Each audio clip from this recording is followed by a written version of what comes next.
nonstop Vikings talk. It's Purple Daily on Score North and ScoreNorth.com. Purple Daily, presented by Surly Brewing Company. Man, Z, I hope you guys enjoyed your time with him. That's a great player, great person, great energy. You know, I wasn't involved. I don't know what happened with Baltimore. Obviously, that's another team, so I can't comment on that. I just know that he was still available, and we took the opportunity to bring him in for a visit because we know what we have in this building in the Minnesota Vikings and what we're building on the field, but also this organization, the ownership group, and what we have to offer people. We knew if we got him in this building, you know, it would be a fit. His relationship with Mike Smith and Mike Pettin, that's really all I can speak about. That process, I don't know what happened with Baltimore. All right, Purple Access time. That, of course, new Vikings general manager Kwesi Adofo-Mensah talking about the Za'DArius Smith signing this week.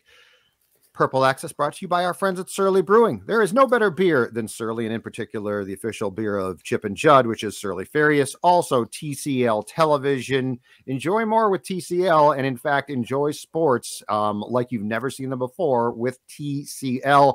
And of course, if you buy either a Surly beer or a TCL TV, tweet us those pictures at Score North, and we'll make sure to respond. And thank you very much for supporting those who support us. All right, Purple Access is Judd Zulgad, Star Tribune sports columnist Chip Scoggins, and of course, executive producer Declan Goff. And Chip, let's just get right to it. I heard you ask Kwesi a couple of questions at the press conference yesterday. This was really the first time since free agency started that he has addressed the market, what the Vikings have done or have not done. What were your impressions and takeaways from that presser? Yeah, it was interesting. He opened up with, you could tell he's been hearing a lot about their approach this offseason. And he brought it up without even being asked that people ask, you know, are you all in or are you rebuilding? And I thought it was an interesting answer when he said, we're trying to navigate both worlds. Yeah. He called it a competitive rebuild, yeah.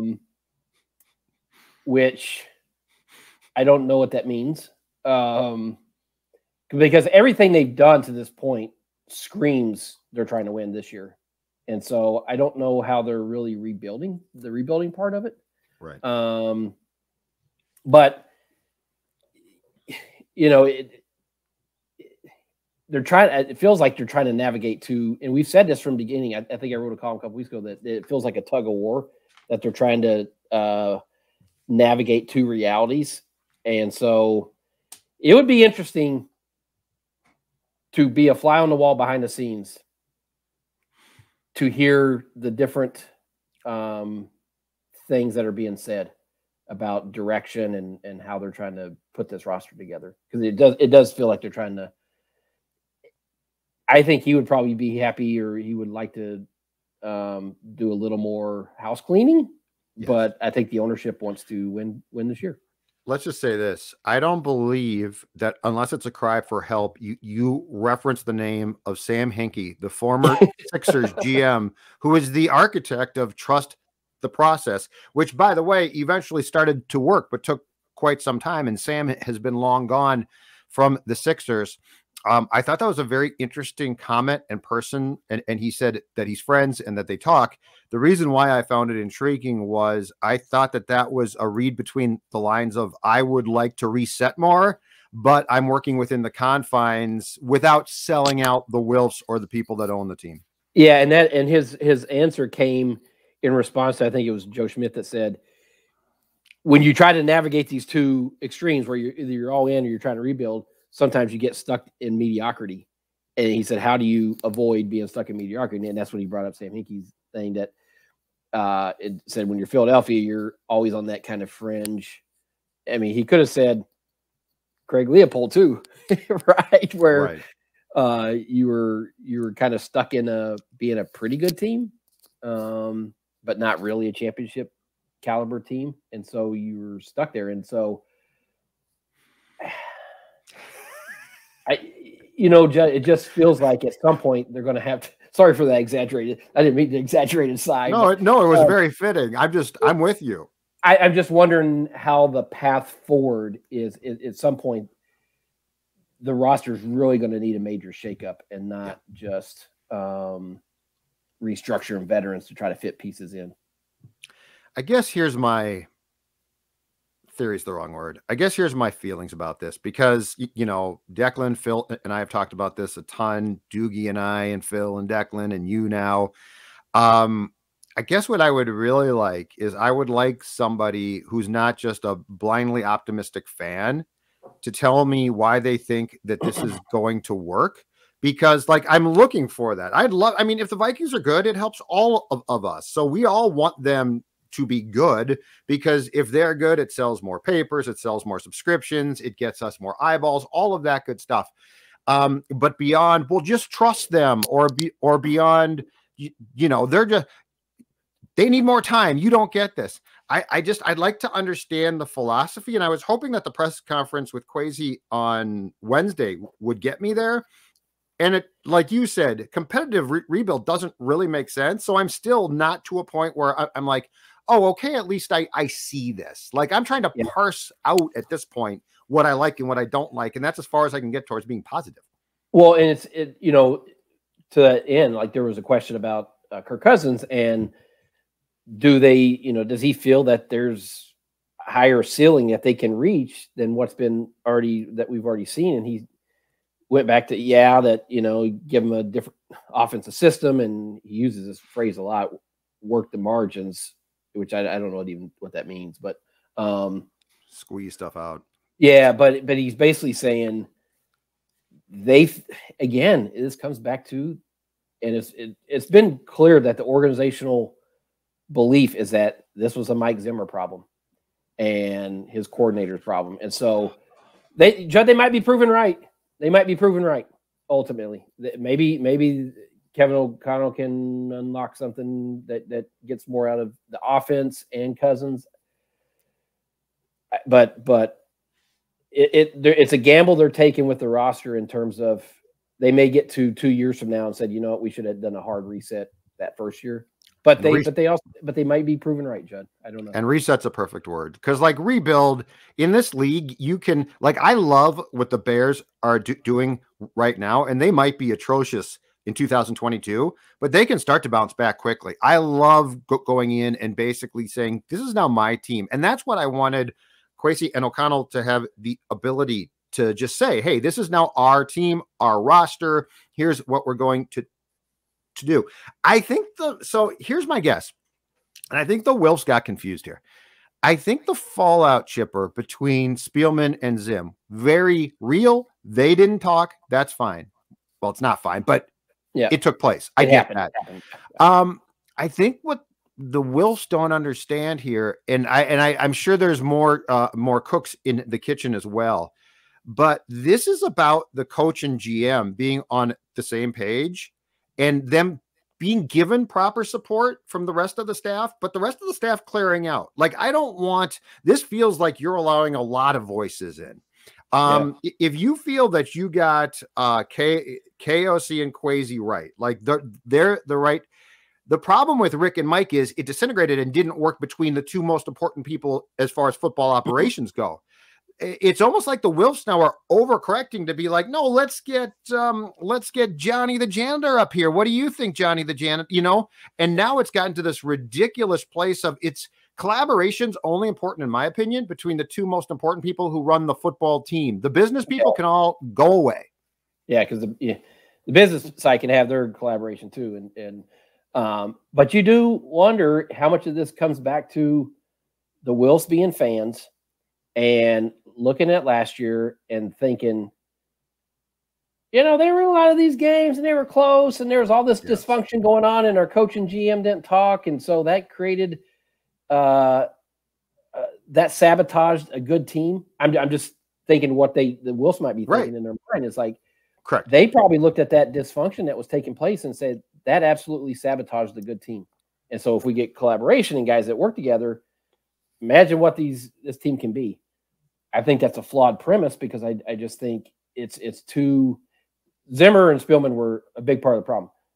But I think there's other factors in play there that you can't just gloss over. And so, but in saying that, you bring Hunter back and you sign Za'DArius Smith. I asked Kwesi about that now when he looked over at that defense, how much of it was, you absolutely 100% had to start with your pass rush. And he's like, yeah, look at the AFC West. I mean, look at all you have to have it. And so I don't know who's going to play cornerback and to think, oh, we'll just draft a bunch of guys. Well, that's, that might work, but who's to say even a first round pick is going to come in here and be ready to, be a key contributor right away. So there's still flaws in the defense, but I'm just, to your question and logic, I think it comes back to the Wilfs probably looking at the dysfunction that took place with Mike and Rick, but then also you had a offensive coordinator that wasn't ready for the job. Right. That was cool. You had a head coach that didn't understand offense, and then, he butted heads, and I think they looked at all that as their problem. That all those things sabotage this roster.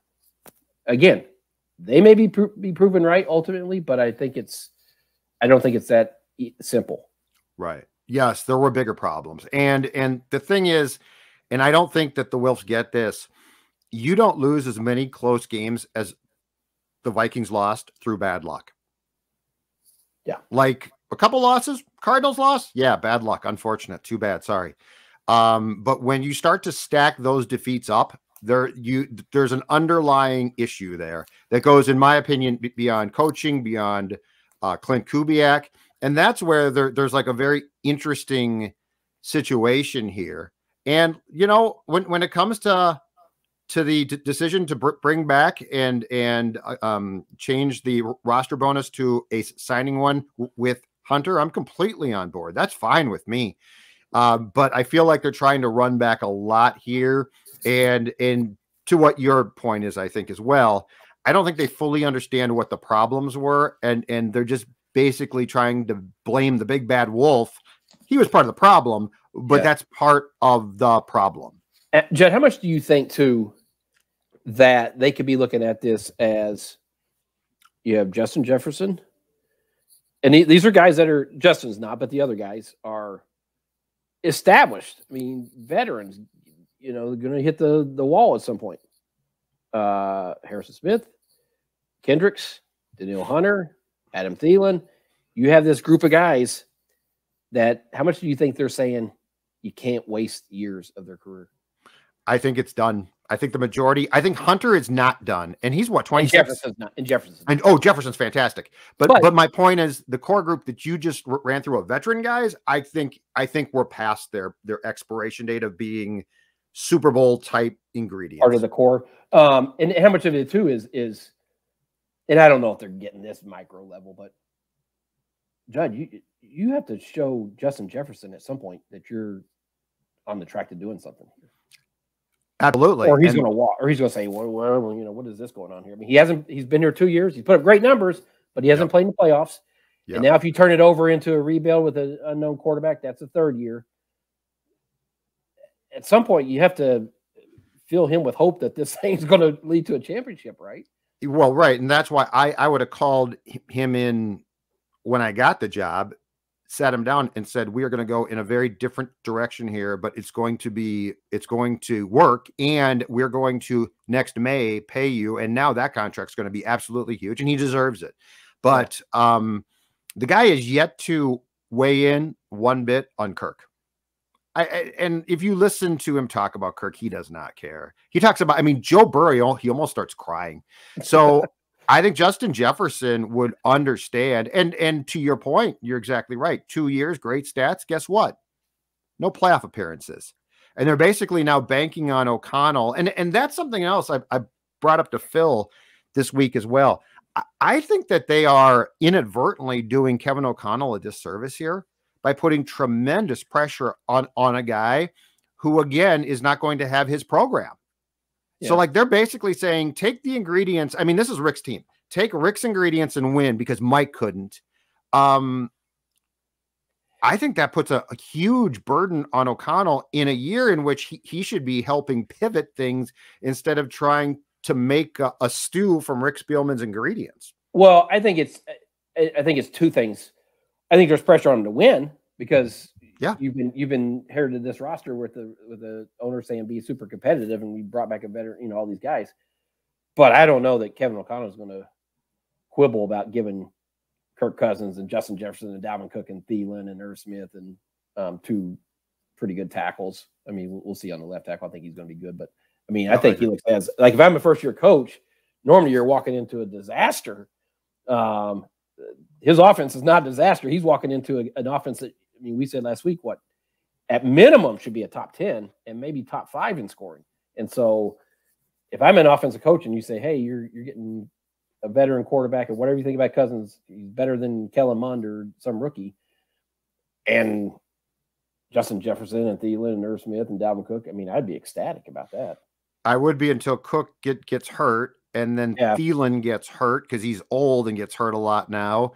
And Kirk starts to play like Kirk. And I mean, currently it is looking like, and this is where it gets very, very confusing. It looks like they're going to try and run things back as much as possible, interior offensive line wise, which O'Connell's going to find out. Yeah. And by the way, you can't just slap guys in different names and say, you guys are better. And you can't. Garrett Bradbury, if O'Connell at the combine was serious and he really likes him, he's going to learn you can't fundamentally change him. You can't make him a great player. Yeah. And with Kirk's going to be Kirk, which is statistically really good. But when push comes to shove and the heat is on, how does Kirk perform? Like, there's just a lot of things that Kevin is going to find are going to be issues. That doesn't mean these guys can't offensively put up great stats. I just think I just think because they can't pick their path. And I don't think that Kwesi Adofo-Mensah, being seemingly as smart as he is, really thinks that a competitive rebuild is possible. I think they're all just put into a really awkward position that is not necessarily fair to him, to O'Connell, to people who are trying to pivot this program to a place of being really good. Well, it's interesting. And I completely trust Ben Gessling's reporting that they were trying to trade Danielle Hunter. And it wouldn't surprise me if they were trying to trade some other veterans, right? Absolutely. And so the fact that they were entertaining it, it's like that's where I keep coming back to, okay, we couldn't do it, so now we're all in. You know, it's like, right, you were wanting to try one thing, but it didn't materialize. So now you're back over on this other side. But Chip, it makes perfect sense in this way. You literally have different factions there now weighing in. Yeah. Hey, it's Monday. Let's do this. Hey, now it's Tuesday. Let's do this. And I heard that they could not get a return for Hunter that they considered to be suitable. So that was that. I also heard that there were people in that building who very much thought Kirk Cousins should be traded and we can maximize that for draft picks. And then people came along and are like, no, I don't think that we should do that. So my point is this. I don't think it's a stretch to say that this is being at times to a certain point being taken out of the GM's hands. And I find that to be a very bad idea, but I think it's obvious. Well, and that's where collaboration is great, but not if you're getting polar opposite views on how the direction of the franchise should go. I mean, that's Correct. Not what you want. I mean, correct. Yeah. I mean, you identified this regime because you felt like they're who you want to lead your franchise. And so you have to empower them to make those decisions. And it may be fundamentally different than than the way you want to go, but this is why you hired guys to make these kind of tough calls. So, but it is interesting that, if they were entertaining trying to really turn over the roster and get rid of some of the veterans and now they're not, like, how long is that going to hold up? Well, and let's look at two teams here where attempts at tweaking or collaboration occurred, blew up, but it's worked well. The Wild. Paul Fenton started to make changes, but turned out to be a bad guy, got fired. Now, Paul Fenton was hired off of the infamous Leopold presser of, we just need some tweaks here. Mm-hmm. You think when Billy Guerin took this job, he said, yeah, you know what, Craigie, you're right, tweaks. Hell no. He said, I'm going to watch this thing and hit a detonate button that's going to blow the roof off the X. He did. It worked. Because why? Because in sports, somebody has to make decisions. The Wolves, we're told now Gerson was a bleep hole, right? Gerson Rosas wouldn't listen. Bad guy, beyond that, but Yeah. wouldn't listen to people. Guess what Gerson Rosas just did? He built a roster that's pretty damn good. Largely, probably blew it up. Yeah, blew up. Yeah, exactly. But also he built it probably because when Johnny from accounting came downstairs to tell Gerson, hey, I think you should do this, Gerson told him to bleep off, get out. So the point is, I get collaboration. I get it's 2022. I get in business, it's great to brainstorm. You sit around a table and you come up with great ideas, and then at 5 o'clock, y'all go home and eat. That's not sports. So collaboration in sports, hey, what do you think? That's a good idea. It's fine. But ultimately, Kwesi, in this case, has to be the one to say, I love these ideas. Keep them coming. Put them in the box by my door. But I'm going to do what I have to do. And I don't feel at all like he has that control. Yeah, and there can't be so many voices where, I'm sorry, the business staff shouldn't be involved in person. And I don't know that for a fact. I'm just saying it feels like there's a lot of voices here of people that are probably football fans. Yeah. Well, if that is the case, then they're just going to be where they've been, spinning their wheels in mediocrity, right? I mean, you have to have a blueprint that you believe in and you trust and just go with it, right? And right. Because here's the thing. Like, they have 2 seasons. Their window. I mean, then you have to figure out your quarterback situation. Then you're starting over there, right? And Jefferson's about to get paid. So I don't know. Your cap hit there. Woo-wee. Are you going to be able to have a quarterback, a veteran quarterback, whether it's Cousins or someone else? I don't think you are. Have that kind of drain on your salary cap and pay the contract that Jefferson's going to want? You're not going to be able to have Dalvin Cook. This is why I really think the best thing is 2022 goes really badly, and you can dip into that 23 quarterback class, because if you hit that, anyways, changes everything. But you have to anyways, sure. Right? But if you hit that changes the whole thing. Yeah, because I mean, yes, you're probably right. I mean, to me, Cousins is your stopgap. You're not going to give him another contract after this. I mean, it's going to be, you have 2 years to figure out what you're going to do, right? Well, I would think not. Just it's furious. You drinking? Keep talking. So you basically have, when you talk about bridge, I mean, he is your bridge to figure out what you're going to do there. And so, but this Jefferson contract is going to be massive. I mean, is he going to be your highest paid wide receiver in the league at that point? Look how things are trending. Yeah. So are you going to be able to pay a quarterback $35 million and have Jefferson on that massive deal? And I don't think so. Pay a running back a big. So it just feels like you're at some point you are going to have that big cleansing of the roster, right? With all the high price guys.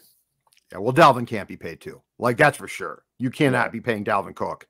That position, when Jefferson starts to get what he deserves, which, by the way, is going to be an objectionable amount, but you're going to have to pay him. What, are you going to not pay him? Cook has to go. Yeah, I mean, Cook has to go. That's not possible. I do want to talk about the acquisition of Za'DArius Smith. Before I do that, Chip Scoggins, I want to talk to you about the beer that I just slammed, at least pretended to slam. Surly Brewing Company, our friends. That of course, the beer I just showed you is the delicious Chip Scoggins endorsed Surly Furious IPA. But I want to tell you right now about the first Surly Variety Pack of 2022 in liquor stores right now. And you know what? The great thing about this is not a competitive rebuild. This is just good old-fashioned Surly beer. Starts with a Furious. Within that variety pack, we have the Havoc Machine, the Ghost Empire Dark Lager, and then, of course, the hyper-modern Idaho 7 IPA, which I have compared to my Justin Jefferson as far as the just really solid beers. The first Surly Variety Pack of 2022. It's Thursday. I suggest you stop in your liquor store today and pick it up for the weekend. Plenty of good sports to watch on your TCL TV while enjoying your Surly beers. And, of course, as always, you know what you can do. You can show us your cans on Twitter at JZolgad, at Score North on Twitter. Show us what you're drinking. Hopefully it's a Surly, and we will, as always, get back to you. All right, Za'DArius Smith, you brought him up. I like the signing. I like what they're doing there. Couple things. He's 29, which is fine.